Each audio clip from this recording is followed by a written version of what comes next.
ও মামা, তুমি এত সবজি নিয়ে কি করছো?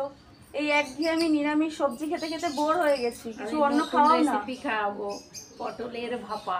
পটল ভাপা? তো 500 পটল নিয়ে মুখ দুটো ভালো করে কেটে ভালো করে পটলটা পুরো ছাড়িয়ে নিতে হবে। পটলগুলোকে জলে ভালো করে ধুয়ে পরিষ্কার করে নিতে হবে। পটলের দুই দিকের মুখ একটু করে কেটে নিতে হবে।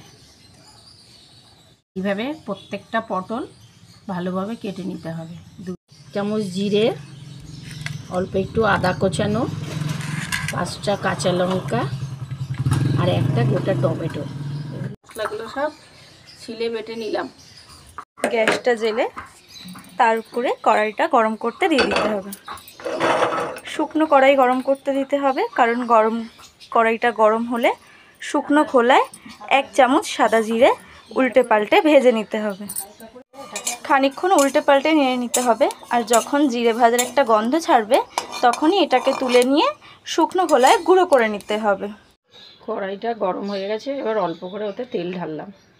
তেল গরম হয়ে গেছে, এবারে গোটা গোটা পটলগুলো ছেড়ে দিলাম। নাড়িয়ে চাড়িয়ে লাল লাল করে ভেজে নিতে হবে এইভাবে। অল্প একটু লবণ দিলাম, অল্প একটু হলুদ দিলাম। লাল লাল করে পটলগুলোকে ভেজে তুলে নিতে হবে। কালো জিরে ফোড়ন দিলাম।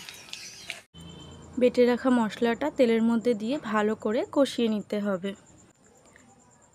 তাতে পরিমাণ মতন 1 চামচ হলুদ, 1 চামচ জিরে গুঁড়ো, 1 চামচ নুন আর 1 চামচ চিনি দিতে হবে। মশলাগুলোকে ভালো করে কষিয়ে নিতে হবে। আমাদের ভিডিও যদি আপনাদের ভালো লাগে একটা like, comment, share and subscribe করে দেবেন। একটু জল দিয়ে মশলাটাকে ভালো করে কষিয়ে নিতে হবে। ভেজে রাখা জিরেটা ভালো করে গুঁড়ো করে নিলাম। মশলা থেকে তেলটা ওঠে ততক্ষণ মশলাটা কষাতেই হবে।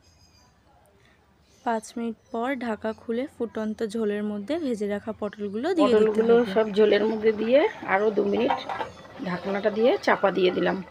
2 মিনিট পরে ঢাকনাটা খুললাম।